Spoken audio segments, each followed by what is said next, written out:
بسم اللہ الرحمن الرحیم۔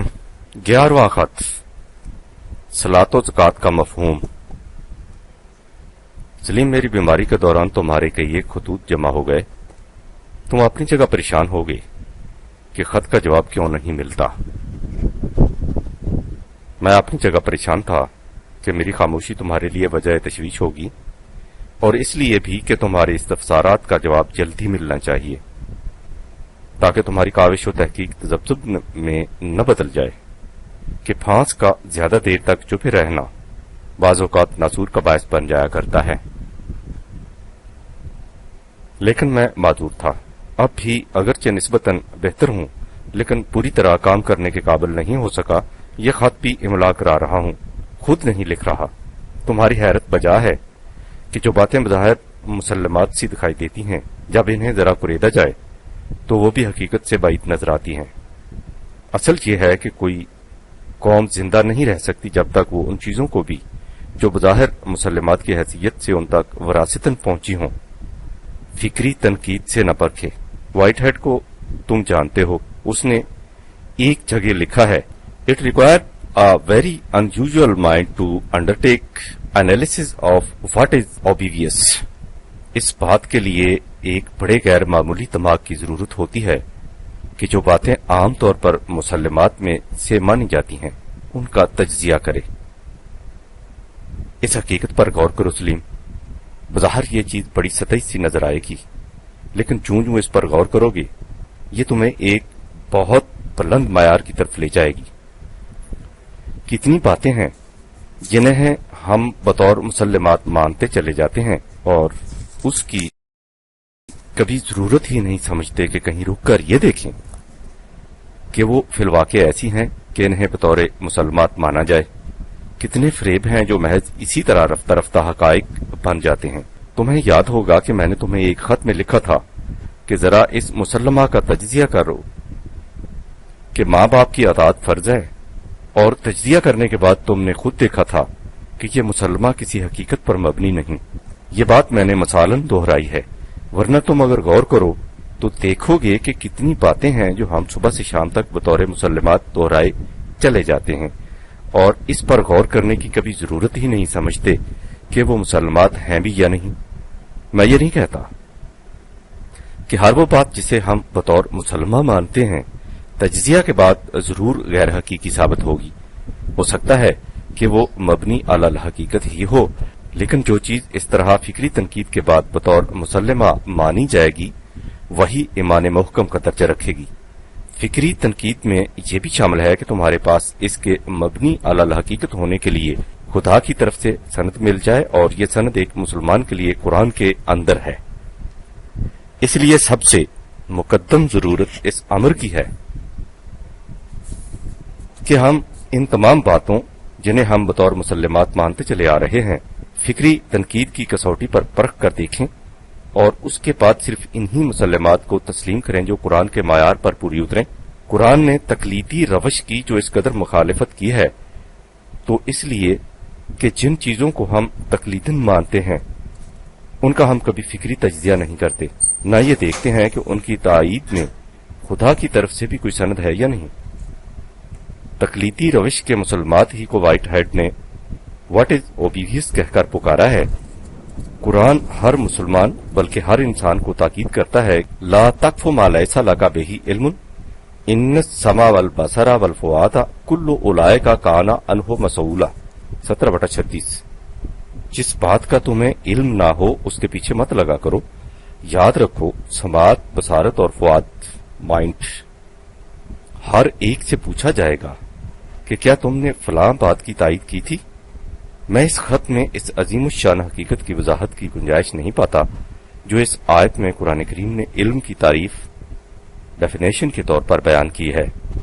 یہ بحث بڑی طویل ہو جائے گی، اور اس میں افلاطون کے نظریہ علم سے لے کر آج تک کے نظریات کو سامنے لانا ضروری ہوگا، اور اس کے بعد بتایا جائے گا کہ قرآن نے علم کی جو تعریف کی ہے اس میں کس طرح اس ثنویت ڈیولزم کو مٹایا ہے اور تصوراتی آئیڈلزم اور حواسی پریسیپچولزم نظریات نے پیدا کر دی ہے۔ اس وقت مجھے صرف یہ بتانا ہے کہ قرآن کا تقاضا یہ ہے کہ ہم تمام مسلمات کو اس علم کی کسوٹی پر پرکھیں جس میں سماع، بصر اور فؤاد، مائنڈ، سب کی شہادات موجود ہوں۔ ممکن ہے یہاں پہنچ کر تمہارے دل میں یہ خیال پیدا ہو کہ ایک طرف قرآن ایمان بالغیب کا مطالبہ کرتا ہے، ھدی للمتقین الذین یؤمنون بالغیب 2/2-3، اور دوسری طرف وہ ایمان کو علی وجہ البصیرت قرار دیتا ہے، تو اس کا مفہوم کیا ہے؟ حقیقت یہ ہے کہ اور باتوں کی طرح ایمان بالغیب کا مسلمہ بھی محتاج تجزیہ ہے۔ اسے یوں سمجھو کہ دنیا میں ایک نظام قائم ہے، وہ اپنے نتائج پیدا کر رہا ہے، اس کے خلاف پکار اٹھتی ہے کہ یہ نظام انسانیت کو تباہی کی طرف لیے جا رہا ہے۔ یہ پکارنے والا ایک دوسرا نظام پیش کرتا ہے جس کے متعلق اس کا دعویٰ ہے کہ یہ نظام انسانیت کی نشو و نما اور فلاح و بہبود کا کفیل ہے۔ ظاہر ہے کہ یہ دوسرا نظام ابھی محض لفظوں میں ہے اور اپنے نتائج پیدا کر نہیں سکتا تا وقت کہ اسے عملاً نافذ نہ کر دیا جائے،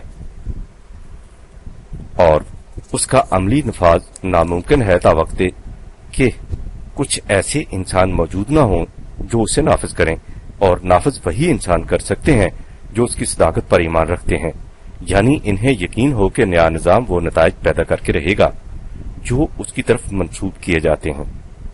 اگر یہ لوگ مطالبہ کریں کہ ہم اس نظام کی صداقت کے قائل اسی صورت میں ہوں گے کہ اس کے نتائج ہمارے سامنے آ جائیں، تو یہ ایسا ہی مطالبہ ہوگا جیسے کوئی شخص یہ کہے کہ میں پانی میں اس وقت اتروں گا جب مجھے پہلے تیرنا آ جائے گا۔ ظاہر ہے کہ تیرنے کے لیے پہلے پانی میں اترنا ضروری ہے۔ اسی طرح اس نئے نظام کے نتائج دیکھنے کے لیے اس نظام کو عملاً نافذ کرنا ضروری ہے۔ اس جماعت کے لیے جو اس نظام کی تنفیذ میں پہل کرے گی، جسے قرآن نے السابقون الاولون کہہ کر پکارا ہے، یہ ضروری ہے کہ وہ اس نظام پر علم و بصیرت کی روشنی میں غور و فکر کر کے اس کا اطمینان کر لے کہ یہ وہ نتائج پیدا کر سکتا ہے جس کا یہ دعویٰ کرتا ہے۔ وہ نتائج ہنوز محسوس شکل میں سامنے تو نہیں آئے، لیکن غور و تدبر نے ان کے امکان کی شہادت بہم پہنچا دی ہے۔ اسے کہیں گے اس نظام کے ان دیکھے نتائج پر ایمان رکھنا۔ اس بن دیکھے ایمان کو ایمان بالغیب کہتے ہیں۔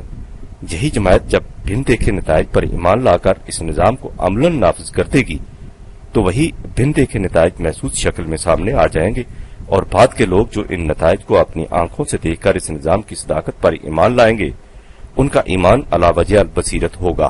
اس سے سلیم تم نے سمجھ لیا ہوگا کہ ایمان بالغیب سے صحیح مفہوم کیا ہے اور ایمان علی وجہ البصیرت کسے کہتے ہیں۔ قرآن کا علمی معیار بہرحال ہر جگہ موجود ہوتا ہے، فقط اس کے دلائل اور شواہد کی نوعیت میں ذرا سا فرق ہوتا ہے۔ آج ہمارے پاس خدا کی کتاب بطور محکم سند کے موجود ہے۔ ہمارے لیے کوئی شے مسلمہ کی حیثیت نہیں رکھ سکتی جب تک ہم اسے اس معیار پر پرکھ کر نہ دیکھیں۔ قرآن علم اور عقل کے لیے اسی طرح رہنمائی کا کام دیتا ہے جس طرح انسانی آنکھ کے لیے سورج کی روشنی۔ ہم ہر اس شے کو جو ہمارے سامنے بطور مسلمہ کے پیش کی جاتی ہے قرآن کی روشنی میں علم اور عقل کی کسوٹی پر پرکھ کر دیکھ سکتے ہیں، لیکن تقلیدی روش پر چلنے والوں کے لیے یہ منزل بڑی کٹھن ہوتی ہے۔ یہی وجہ ہے کہ ہر رسول کی دعوت کی تکذیب ان لوگوں کی طرف سے ہوئی جو ان مزعومات کو جو انہیں فراستن ملے تھے مسلمات مانتے چلے آ رہے تھے، اور اس کی ضرورت ہی نہیں سمجھتے تھے کہ ان مسلمات کو جو ان کے نزدیک اوبیویس تھے علم و عقل کی کسوٹی پر پرکھ کر دیکھیں۔ ہمارے ہاں جن چیزوں کو مسلمات کی حیثیت حاصل ہے ان میں سے بھی بیشتر کی یہی کیفیت ہے۔ تم اگر ان مسلمات کو قرآن کی روشنی میں پرکھ کر دیکھو تو حیران رہ جاؤ گے کہ کس قدر غیر حقیقی نظریات ہیں جو یکسر حقیقت بن کر ہمارے سامنے آ رہے ہیں۔ اس کی ایک خاص وجہ ہے یہود و نصارہ اور مجوسی قوتیں جب کھلے بندوں اسلام کے دین کی حریف نہ ہو سکیں تو انہوں نے اس کے خلاف ایک منظم سازش کی، جس طرح سینٹ پال جب دور اول کے عیسائیوں کو اذیتوں اور تکلیفوں کی بنا پر شکست نہ دے سکا تو اس نے خود عیسائیت کا نقاب اوڑھ لیا اور حضرت عیسیٰ علیہ السلام کے آوردہ دین کی جگہ اپنا بنایا ہوا مذہب ہر طرف پھیلا دیا۔ چنانچہ آج دین عیسوی کہیں ڈھونڈے سے بھی نہیں ملتا۔ ہر عیسائی مذہب پولوس کا پرستار ہے اور بزم خویش سمجھتا اسے عیسائیت ہے۔ اسی طرح اسلام سے شکست خوردہ یہودی، نصرانی اور مجوسی قوتوں نے مسلمانوں کا نقاب اوڑھا اور دین خداوندی کی جگہ آہستہ آہستہ اپنے نظریات و معتقدات کو مذہب اسلام کی شکل میں پھیلا دیا۔ آج ہمارے مروجہ مذہب میں بہت کم حصہ ایسا ہے جو اس دین پر مشتمل ہے جسے خدا نے ہمارے لیے تجویز کیا تھا۔ باقی سب انہی سازشوں کی اختراعات پر مبنی ہے۔ نصارہ کی خانقاہیت، ادر ورلڈ لائنز، یہودیوں کی رسوم پرستی، ریچلزم اور پیشوائیت، پریسٹہوڈ، اور ایرانی مجوسیوں کی اصلاح پرستی، یہ ہیں عناصر موجودہ مذہب اسلام کے۔ میں اس کو مذہب کہا کرتا ہوں اور قرآن کے نظام زندگی کو دین، اس لیے کہ قرآن نے دین ہی کو پیش کیا ہے، مذہب کو نہیں۔ مذہب کا تو لفظ بھی غیر قرآنی ہے۔ آج جس چیز کا نام احیاء دین اور شریعت کا نفاذ رکھا جاتا ہے اور ہر طرف سے مسلمانوں کو اس کی طرف آنے کی دعوت دی جاتی ہے، وہ در حقیقت ان ہی عناصر ثلاثہ کی طرف مراجعت کی دعوت ہے۔ یہی وہ عناصر ہیں جن کے مرتب کردہ نظریات بطور مسلمات ہمارے ہاں متوارث چلے آ رہے ہیں، اور یہی وہ مسلمات ہیں جن کے تنقیدی تجزیہ کے بغیر ہم اصل دین تک کبھی نہیں پہنچ سکتے۔ عیسائیت اگر آج چاہے بھی تو مذہب پولوس سے چھٹکارا حاصل کر کے دین عیسوی تک نہیں پہنچ سکتی، اس لیے کہ ان کے پاس اللہ کی کتاب اپنی اصل شکل میں موجود نہیں۔ لیکن ہمیں یہ خصوصیت، پریویلیج حاصل ہے کہ ہمارے پاس ضابطۂ خداوندی قرآن محفوظ شکل میں موجود ہے۔ یہ دور سلیم ہماری تاریخ ہی نہیں بلکہ انسانیت کی تاریخ میں بڑا نازک دور ہے۔ پاکستان کی سرزمین دے کر قدرت نے ہمیں ایک امکانی قوت عطا کی ہے کہ ہم اس نظام کو قائم کر سکیں جو انسانی فلاح و بہبود کے لیے تجویز کیا گیا تھا۔ اگر ہم نے اسے اس کی اصلی شکل میں قائم کر دیا تو نہ صرف یہ کہ ہم اپنے آپ ہی کو اونچا لے جا سکیں گے بلکہ فکر و نظر کی پریشانی میں الجھی ہوئی انسانیت کی امامت بھی کر سکیں گے۔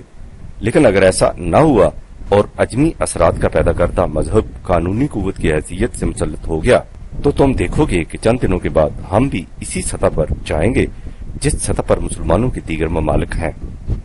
یہ ایک حقیقت ہے جسے غلط عقیدت مندی کی ہزار مقدس آرزوئیں بھی جھٹلا نہیں سکیں گی، اس لیے کہ خدا کا قانون مقدس آرزوؤں کی رعایت سے اپنے نتائج روک نہیں لیا کرتا۔ میرا جرم یہی ہے کہ میں اپنے ہاں کے بدیہی مسلمات کو جن پر ہم تقلیداً چلے آ رہے ہیں قرآن کی روشنی میں تجزیہ کرنے کی دعوت دیتا ہوں۔ تمہارے دوسرے سوال کا جواب ذرا زیادہ تشریح طلب ہے۔ میں نے اپنے گزشتہ سفر بلوچستان میں ایک جگہ دیکھا کہ ایک ویران سی بستی کے قریب کچھ ٹوٹی پھوٹی عمارات ہیں۔ ایک طرف ریلوے سگنل کا ٹوٹا ہوا کھمبا استادہ ہے، دوسری طرف ریل کا کانٹا موڑنے کا چکر ہے۔ ذرا فاصلے پر ریل کی پٹڑی کے 2-4 ٹکڑے بکھرے پڑے ہیں۔ گاؤں کے ایک بوڑھے نے بتایا کہ پہلے یہاں ریل کا اسٹیشن تھا۔ ہماری بستی اناج اور پھلوں سے بھری رہتی تھی، آنے جانے والے مسافروں کی وجہ سے بڑی رونق رہتی تھی اور بستی کے لوگ خوشحال تھے۔ اب یہاں سے ریل اٹھا دی گئی ہے جس کی وجہ سے یہ بستی نہیں ویرانہ ہے۔ نامعلوم ہمارے کون سے گناہوں کی مار ہم پر پڑی، اب بڑی مشکل سے دن گزرتے ہیں۔ اس بوڑھے نے ریل کو اپنی آنکھوں سے دیکھا تھا، لیکن ذرا سوچو سلیم کہ اس کی 1-2 پشتوں کے بعد جو بچے پیدا ہوں گے وہ اپنے ماں باپ سے ریل کی کہانیاں سنیں گے، اس کی برکات کے قصے سن کر وہ ریل کے متعلق عجیب سا تصور قائم کریں گے۔ ریل کے مقام پر وہ انہی ٹوٹے ہوئے کھمبوں اور بکھری ہوئی پٹڑیوں کے نشانات دیکھیں گے۔ چونکہ انہوں نے ریل دیکھی نہ ہوگی اس لیے وہ یہی سمجھ بیٹھیں گے کہ وہ برکتیں انہی کھمبوں اور پٹی کے ٹکڑوں سے وابستہ تھیں۔ انہیں اگر کوئی سمجھانا چاہے کہ یہ کھمبے اور پٹڑیاں در حقیقت ریلوے کے عظیم نظام کے اجزاء تھے اور اس نظام کے اندر یہ اجزاء لا ینفک تھے، لیکن ریلوے کا نظام منتشر ہو جانے سے اب ان سے وہ نتائج نہیں برآمد ہو سکتے جن کے لیے یہ وضع کیے گئے تھے، تو یہ بات ان بچوں کی سمجھ میں کبھی نہیں آ سکے گی۔ ریل کو دیکھے بغیر وہ ریل کے متعلق کوئی صحیح اندازہ نہیں لگا سکیں گے اور نہ ہی یہ سمجھ سکیں گے کہ یہ کھمبے اور پٹڑیاں اب کیوں بے نتیجہ قرار دیے جا رہے ہیں، اور اس وقت ان میں کون سی نئی قوت پیدا ہو جائے گی کہ ان کے ایک اشارے پر ریل اپنی تمام برکات کے ادھر سے ادھر چلتی پھرتی رہے گی۔ دین ایک نظام کا نام ہے. اس نظام سے مقصود یہ تھا کہ دنیا کے انسان اس انداز سے مل جل کر رہیں کہ ہر فرد کو اس کی مضمر صلاحیتوں کے مکمل طور پر نشو و نما پانے کے اسباب اور مواقع یکساں طور پر میسر ہوں. وہ نظام جس میں ہر فرد دوسرے فرد کی ربوبیت، انسانی صلاحیتوں کی نشو و نما کا ذریعہ بنے اور اس طرح دوسروں کی ربوبیت کی فکر اور انصرام میں خود اپنی انسانیت کی ربوبیت کا سامان پائے. طبعی زندگی کی ضروریات تو اس نظام میں قدم اول سے بھی پیچھے کی بات رہ جاتی ہے. جو ربانی نظام ہر فرد کی تمام فطری صلاحیتوں کے مکمل نشو و ارتقاء کا ذمہ دار ہو، وہ انسان کی طبعی ضروریات کو کب فراموش کر سکتا ہے؟ ظاہر ہے کہ ایسے عظیم القدر نظام کے اجزاء کثیر التعداد اور مختلف النوع ہوں گے. نظام کے اندر ان اجزاء میں سے چھوٹا جز بھی اپنا مقام، اپنی خصوصیت اور اپنی اہمیت رکھے گا اور اس نظام کلی کے نتائج مرتب کرنے میں اس کا بھی پورا حصہ ہوگا، اور اس جز کے صحیح طور پر کام نہ کرنے سے پورا نظام معطل ہو جائے گا. جس طرح ریل کی پٹڑی کے کسی ایک پیج کے ڈھیلے ہو جانے سے تمام گاڑیاں اپنی جگہ رک جاتی ہیں، اسلامی نظام میں مختلف احکامات کی یہی حیثیت تھی. جب وہ نظام قائم تھا تو اس میں ہر نقل و حرکت جو نظام کے اصول کے مطابق ہوتی تھی اس نظام کے نتائج مرتب کرنے کا ذریعہ بنتی تھی. لیکن جب نظام منتشر ہو گیا تو اس نظام کے یہی اجزاء سگنل کے کھمبوں، کانٹے کے چکروں اور پٹڑی کے بکھرے ہوئے ٹکڑوں کی طرح باقی رہ گئے. ہم نے اس نظام اور اس کی برکات کی باتیں سنی ہیں، اسے مشہود پیکر میں دیکھا نہیں. اب ہم انہی سگنل کے کھمبوں، کانٹے کے چکروں اور پٹڑی کے ٹکڑوں کو اس نظام کی برکتوں اور سعادتوں کا ذریعہ سمجھے بیٹھے ہیں. انہی پر ہم اپنی عقیدت کے پھول چڑھاتے ہیں اور انہی سے توقع کرتے ہیں کہ ہماری اجڑی ہوئی بستیاں پھر سے آباد ہو جائیں گی، ان میں پھر سے ملک کے اناج اور قسم قسم کے پھل آئیں گے، ہمارا کارواں پھر 50 میل فی گھنٹہ کی رفتار سے مصروف جادہ پیمائی ہو جائے گا. سلیم، سوچو کہ ان حسین اور مقدس آرزوؤں سے یہ توقعات کبھی بھی پوری ہو سکتی ہیں. ریل کے نظام کے اندر یہی کھمبے اور پٹڑیاں ان برکتوں اور سعادتوں کے ذرائع تھے، لیکن اس نظام کے باہر یہ از خود کسی برکت اور سعادت کا موجب نہیں بن سکتے. نظام کے اندر یہ دین کے اجزاء تھے، نظام سے باہر یہ رسومات ہیں. مذہب رسومات کے مجموعے اور ان سے وابستہ مقدس آرزو کا نام ہے. دین کی صداقت کی دلیل اس کے زندہ نتائج ہوتے ہیں. مذہب کی صداقت اس کے ماننے والوں کی خوش عقیدگی سے باہر کہیں نہیں ہوتی. دین ایک چلتے پھرتے جسم نامی کی مثل ہوتا ہے. مذہب میں جسم مردہ کے الگ الگ ٹکڑے متبرک مقامات پر رکھ دیے جاتے ہیں.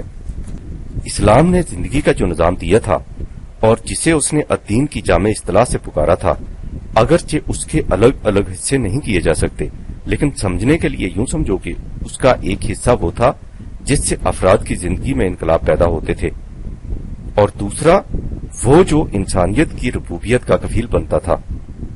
اسے پھر سمجھ لو کہ یہ دو الگ الگ حصے نہیں تھے. داخلی انقلابات یعنی تغیر کا لازمی نتیجہ ربوبیت عامہ اور ربوبیت عامہ کا فطری نتیجہ نفس انسانی کی نشو و نما تھا. میں نے یہ دو حصے تمہیں سمجھانے کے لیے الگ الگ کیے ہیں تاکہ تمہارے مزید استفسار سے بچ سکوں. ان دو حصوں کو قرآن نے اقیموا الصلاۃ اور آتوا الزکوٰۃ سے تعبیر کیا. الصلاۃ کی اصطلاح میں نفسیاتی تغیرات کا پورا نظام اپنی سمٹی ہوئی شکل منیچر فارم میں منعکس ہو جاتا اور زکوٰۃ میں نشو و نما دینے ربوبیت کے تمام اسباب و ذرائع سمو جاتے ہیں. الزکوٰۃ کے معنی ہی نشو و نما، گروتھ کے ہیں. الصلاۃ ایک مسلم کی زندگی کے ہر سانس کو محیط ہوتی ہے، اس کی ہر نقل و حرکت، اس کی فکر، اس کے ارادے، ان ارادوں کے مظاہر تمام کے تمام الصلاۃ ہی کے مظہر ہوتے ہیں.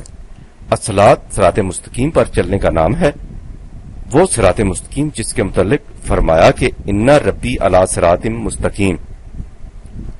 تیری نشو و نما دینے والے کا قانون ربوبیت خود متوازن راہ پر چل رہا ہے، اسی کے پیچھے پیچھے تم بھی چلتے جاؤ. مسلی اس گھوڑے کو کہتے ہیں جو گھڑ دوڑ میں پہلے نمبر کے گھوڑے کے بالکل پیچھے پیچھے ہو جو ادھر ادھر کی راہوں میں نکل جائے وہ مسلی نہیں۔ اسی لیے سورہ القیامہ میں نظام اسلامی سے منہ موڑنے والے کے متعلق فرمایا فلا صدق وصلی ولکن کذب وتولی 75/32-31۔ وہ تصدیق نہیں کرتا اور نہ ہی صلاۃ کا پابند ہے بلکہ تکذیب کرتا ہے اور گریز کی راہیں اختیار کرتا ہے۔ دیکھو سلیم، یہاں تصدیق کے مقابلہ میں تکذیب ہے اور صلاح کے مقابلہ میں تولا یعنی گریز کی راہیں نکالنا۔ اس لیے مسلی وہی ہوگا جو متوازن راہ صراط مستقیم پر اپنے نشو و نما دینے والے کے قانون ربوبیت کے عین پیچھے چلتا جائے اور ادھر ادھر دیکھے تک نہیں۔ سجدہ سے مراد ہی قانون خداوندی کی اطاعت ہے۔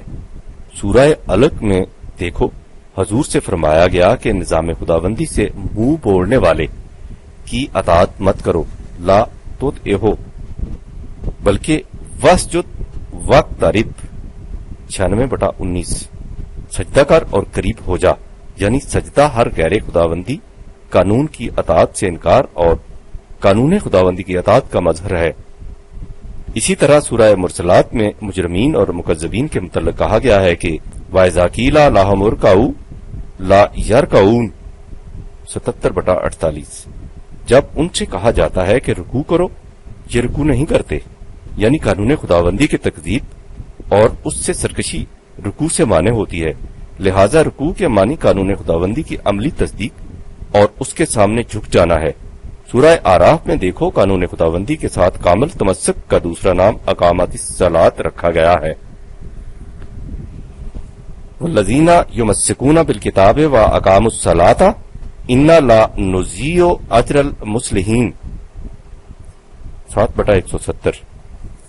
متقی وہ ہیں جو قانون خداوندی کے ساتھ پورا تمسک رکھتے ہیں، یعنی صلاۃ کو قائم کرتے ہیں۔ یہی وہ ہمواریاں پیدا کرنے والے مصلحین ہیں جن کے اعمال ضرور نتیجہ خیز ہوتے ہیں۔ تمسک بالکتاب یعنی قانون خداوندی کا عملاً اتباع ناممکن ہے جب تک دین کا نظام عملاً جاری و ساری نہ ہو، اور چونکہ اقامت الصلاۃ بھی اسی نظام سے وابستہ ہے، اسی لیے اقامت صلاۃ بغیر تمکن فی الارض یعنی کسی خطہ زمین میں قرآنی حکومت قائم کیے بغیر ناممکن ہے۔ سورہ حج میں دیکھو کس قدر واضح الفاظ میں کہا گیا ہے کہ جب ہم ان لوگوں کو جو قرآنی نظام قائم کرنا چاہتے ہیں تمکن فی الارض عطا کریں گے تو وہ الصلاۃ قائم کریں گے اور الزکوٰۃ کا انتظام کریں گے 22/41۔ دوسری طرف سورہ نور میں دیکھو استخلاف فی الارض اور تمکن دین کو اقامت صلاۃ اور ایتاء زکوٰۃ سے مشروط ٹھہرایا گیا ہے 24/55-56۔ اور آگے چلو سورہ شورا میں جہاں یہ فرمایا کہ وَأَمْرُهُمْ شُورَى بَيْنَهُمْ ان کی حکومت باہمی مشاورت سے طے پائے گی۔ اس سے پہلے اقامت صلاۃ اور اس کے بعد انفاق فی سبیل اللہ کے الفاظ آئے ہیں 42/38۔ سورہ حج میں جہاں قرآنی نظام قائم کرنے والوں کے متعلق فرمایا کہ ان کا فریضہ زندگی یہ ہوگا کہ وہ نوع انسانی کے اعمال کے نگران ہوں گے، اس کے ساتھ ہی فرمایا فَأَقِیمُوا الصَّلَاةَ وَآتُوا الزَّکَاةَ 22/78۔ اور اس کے بعد کہا وَاعْتَصِمُوا بِاللَّهِ یعنی قانون خداوندی سے اعتصام اقامت صلاۃ و ایتاء زکوٰۃ ہی سے ممکن ہے۔ سورہ آراف میں دیکھو پہلے فرمایا قل امر ربی بالقسط 7/29۔ میرے نشو و نما دینے والے نے یہ کہا ہے کہ نظام ربوبیت کے لیے توازن و تناسب قائم کرنا ضروری ہے۔ قرآن میں عدل اور قسط اور وسطی کی اصطلاحات بڑی غور طلب ہیں اور انہی پر پورے نظام ربوبیت کا مدار ہے، لیکن ان کی تشریح کا یہ موقع نہیں ہے۔ انہیں یا تو کسی دوسرے خط میں لکھوں گا اور یا پھر تمہیں اس کتاب کا انتظار کرنا ہوگا جس میں نظام ربوبیت کی تفاصیل دی جائیں گی۔ اس کے بعد فرمایا کہ وَأَقِیمُوا وُجُوهَکُمْ عِنْدَ کُلِّ مَسْجِدٍ یعنی نظام ربوبیت میں توازن قائم کرنے کے لیے ضروری ہے کہ تم اپنے اعمال و افکار کے رخ میں صحیح سمت اختیار کرو، اور یہ سمت خدائی قانون کے ساتھ اپنا رخ متوازی رکھنے سے حاصل ہوگی۔ اور اس کے بعد فرمایا وَادْعُوهُ مُخْلِصِینَ لَهُ الدِّینَ 7/29۔ اور خالص نظام زندگی اسی قانون کے ذریعے سے قائم ہو سکے گا۔ غور کرو سلیم، اگر قیام صلاۃ سے مقصود محض ہماری رسمی نمازیں ہوں تو ان کے لیے تمکن فی الارض یعنی ملک میں قرآنی حکومت قائم کرنے کی کیا ضرورت ہے؟ یہ نمازیں تو ہم انگریزوں کی غلامی میں بھی پڑھا کرتے تھے اور آج بھی مسلمان اسی طرح پڑھ رہے ہیں۔ پھر یہ بھی سوچو کہ قرآن نے اقامت صلاۃ کا فطری نتیجہ استخلاف فی الارض بتایا ہے۔ ہماری ان نمازوں سے ہمیں کب استخلاف ملا؟ سورہ بقرہ میں دیکھو، اقامت صلاۃ اور ایتاء زکوٰۃ کا لازمی نتیجہ یہ بیان کیا گیا ہے کہ لا خوف علیہم ولا ہم یحزنون 2/277۔ ان لوگوں پر جو نظام صلاۃ و زکوٰۃ کو قائم کریں گے کسی قسم کا خوف و حزن نہیں ہوگا۔ ذرا غور کرو کہ کیا ہماری نمازیں اور 2.5% والی زکوٰۃ یہ نتیجہ پیدا کر رہی ہے کہ ہمیں کسی قسم کا خوف اور حزن نہ ہو؟ صلاۃ کے متعلق سورہ عنکبوت میں بین الفاظ میں ہے کہ ان الصلاۃ تنہا عن الفحشاء والمنکر 49/45۔ یقیناً صلاۃ فحشاء اور منکر سے روک دیتی ہے۔ سلیم، اس حتم اور یقین کو سامنے رکھو جس کے ساتھ یہ کہا گیا ہے کہ صلاۃ فحشاء اور منکر سے روک دیتی ہے، اور پھر اس کے بعد دیکھو کہ کیا ہماری موجودہ نمازیں یہ نتیجہ پیدا کر رہی ہیں۔ سورہ روم میں دیکھو کیسے حسین اور بلیغ انداز میں اقامت صلاۃ کے دونوں گوشوں کے فطری نتائج کو بیان کیا گیا ہے۔ واتقوہ یعنی قانون خداوندی کی نگہداشت کرو۔ اس کے بعد کہا وَأَقِمُوا الصَّلَاةَ وَلَا تَكُونُوا مِنَ الْمُشْرِكِينَ مِنَ الَّذِينَ فَرَّقُوا دِينَهُمْ، یعنی اس قانون کی نگہداشت کا عملی نتیجہ نظام قرآنی کی تشکیل ہوگا، اور اس نظام کا فطری نتیجہ یہ ہوگا کہ نوع انسانی جو اس نظام کے بغیر گروہوں اور ٹکڑوں میں بٹی ہوئی ہے ایک مرکز پر جمع ہو جائے گی، اور اس طرح وحدت قانون سے وحدت نظام اور وحدت نظام سے وحدت انسانیت مشہود ہو جائے گی۔ 30/31-32۔ یہاں پہنچ کر سلیم تمہارے دل میں یہ خیال پیدا ہوگا کہ نماز کے نام سے جو کچھ آج مسجدوں میں کیا جاتا ہے کیا اس کی بھی کچھ اصلیت ہے؟ اس کا جواب ہاں میں بھی ہے اور نہیں میں بھی۔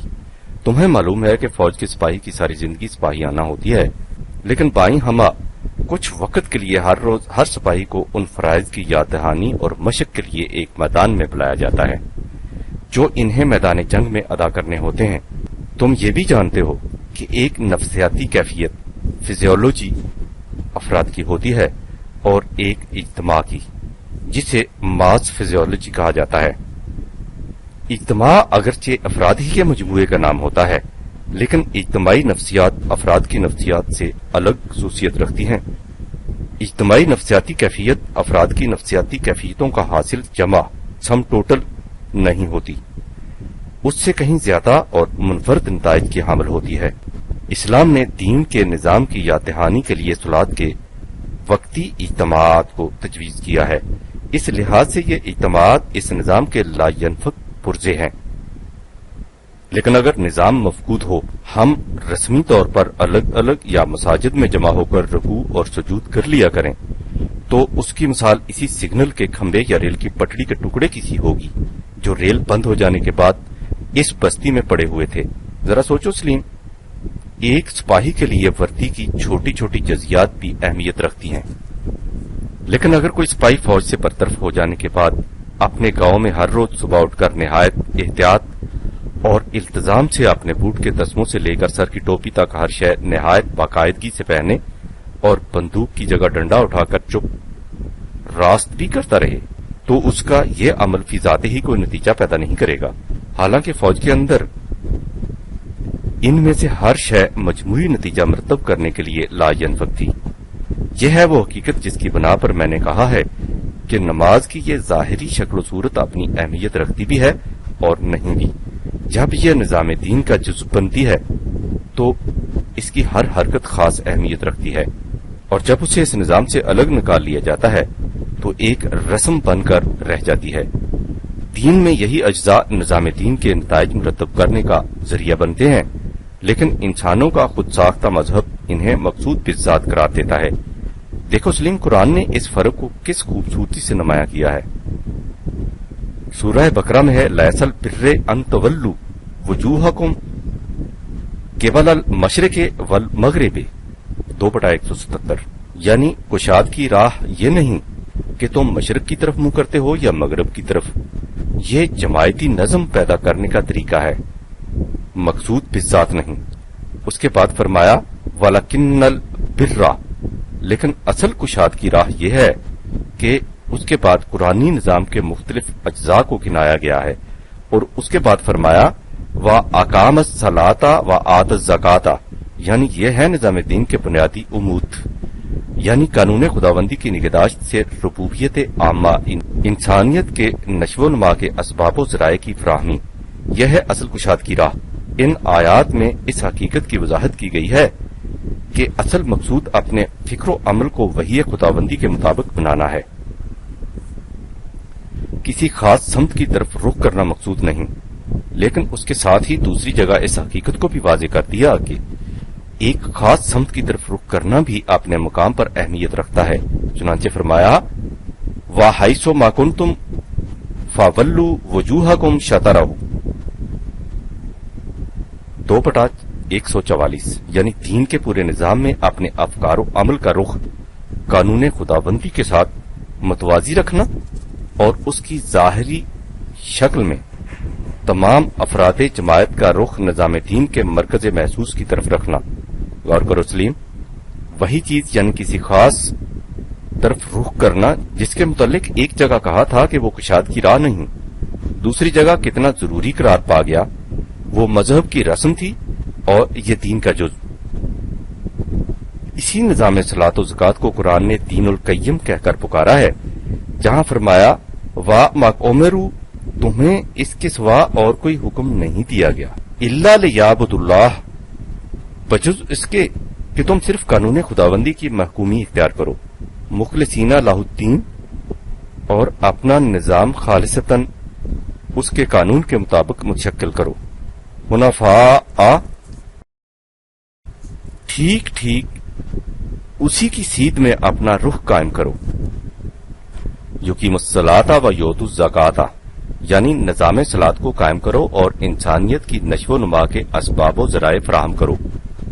ذالک دین القیمہ 98/5، یہ ہے وہ نظام جو اپنے اندر خود بھی توازن رکھتا ہے اور انسانیت میں توازن قائم کرنے کا ذریعہ بھی بن جاتا ہے. یہ ہے فرق سلیم مذہب کی نماز اور دین کی صلاۃ میں. مذہب کی نماز محض ایک رسم بن کر رہ جاتی ہے اور دین کی صلاۃ انسانیت کے ارتقاء کا موجب ہوتی ہے. اس حقیقت کو پھر سن لو کہ اقامت صلاۃ کے معنی ہیں اپنی ساری زندگی کو قوانین خداوندی کے اتباع میں گزار دینا. لیکن صلاۃ کے اجتماعات دین کے نظام کا ایک اہم جزو ہیں، اس لیے ان کا قیام بھی نہایت ضروری ہے. لیکن یہ اجتماعات اسی صورت میں صحیح نتائج مرتب کرتے ہیں جب وہ دین کے نظام کا جزو بن جائیں. اب سلیم تمہارا تیسرا سوال سامنے آتا ہے کہ موجودہ حالات میں کیا کیا جائے. اس کا جواب بھی مشکل نہیں. ہم قرآنی دین سے جس قدر دور ہٹ چکے ہیں اور اس کی جگہ جس طرح انسانی ذہن کے پیدا کردہ اعمال اور افکار نے لے رکھی ہے، یہ وہی حالات ہیں جن میں اقوام سابقہ میں نبی آیا کرتے تھے. لیکن ہمارے ہاں کسی نبی کے آنے کی ضرورت نہیں، کیونکہ خدا کی کتاب اپنی اصلی صورت میں ہمارے پاس موجود ہے.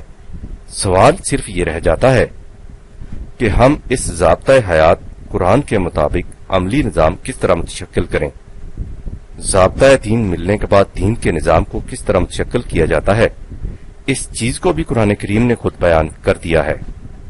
جب نبی اکرم کو وحی کے ذریعے صحیح راستہ دکھا دیا اور بتا دیا گیا کہ نوع انسان کو اپنی نشو و ارتقاء کے لیے کس قسم کے نظام زندگی کو قائم کرنا ہوگا، تو اس کے بعد آپ کو تزمیل کا حکم دیا گیا.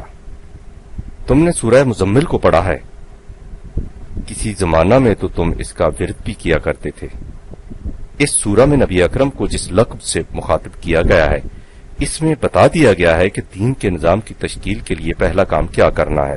اس کے لیے مزملوں کے معنی سمجھ لینے ضروری ہیں.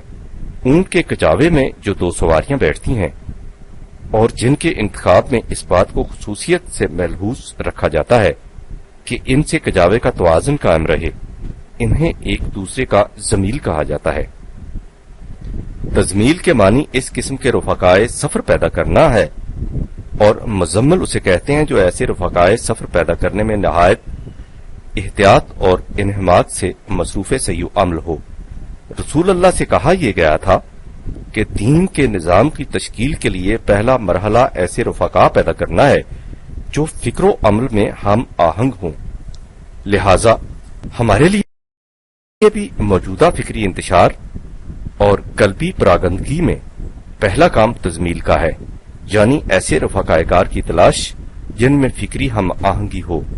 لیکن یہ عمل تزمیل کس قدر اہمیت اور حوصلہ چاہتا ہے، اسے بھی اچھی طرح سمجھ لینا چاہیے۔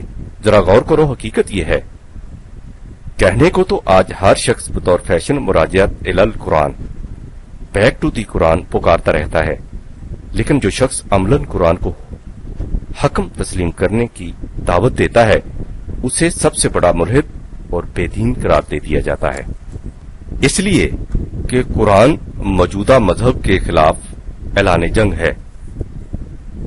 دین کا مقصود انسانی زندگی کی معاشرتی ناہمواریاں فساد دور کر کے ان کی جگہ ہمواریاں اصلاح پیدا کرنا تھا۔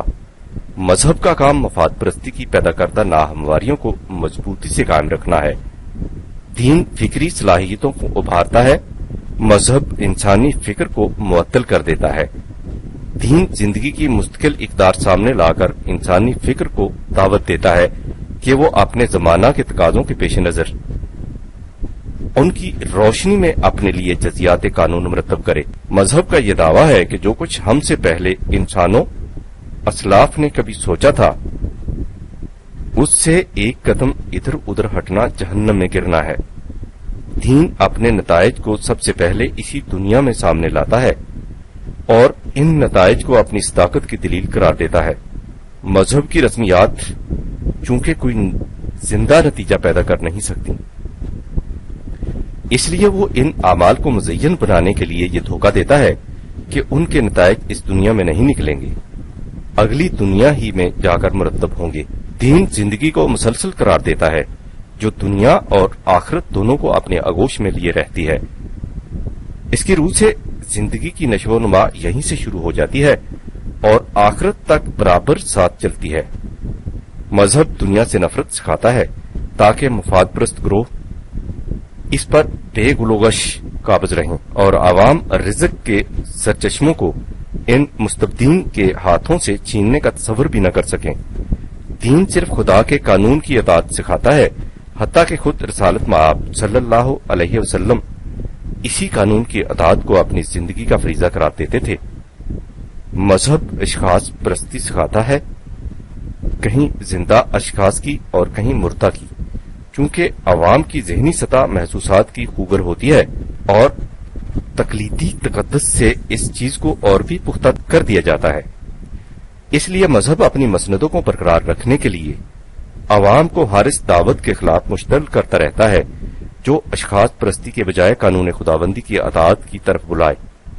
لہذا اس قسم کے حالات میں جسے قرآن نے خشکی اور تری میں فساد سے تعبیر کیا ہے، خالص قانون خداوندی کی طرف دعوت دینا بڑا صبر آزما مرحلہ ہے، لیکن سہل یا دشوار راستہ بہرحال یہی ہے۔ اس سفر کے پروگرام میں پہلا مرحلہ تزمیل ہے۔ جیسا کہ میں نے اوپر لکھا ہے، یہ مرحلہ بڑا صبر طلب ہے۔ صبر کے معنی استقامت ہیں۔ عاجلہ مفاد پرستی کے پروگرام اپنے نتائج فوراً سامنے لے آتے ہیں، اس لیے ایسے پروگرام کی کامیابی بڑی آسان ہوتی ہے، لیکن مستقل اقدار کے تابع نظام زندگی کا قیام اپنے نتائج بہت دیر میں سامنے لاتا ہے۔ خود اس پروگرام کے دور اول پر غور کرو۔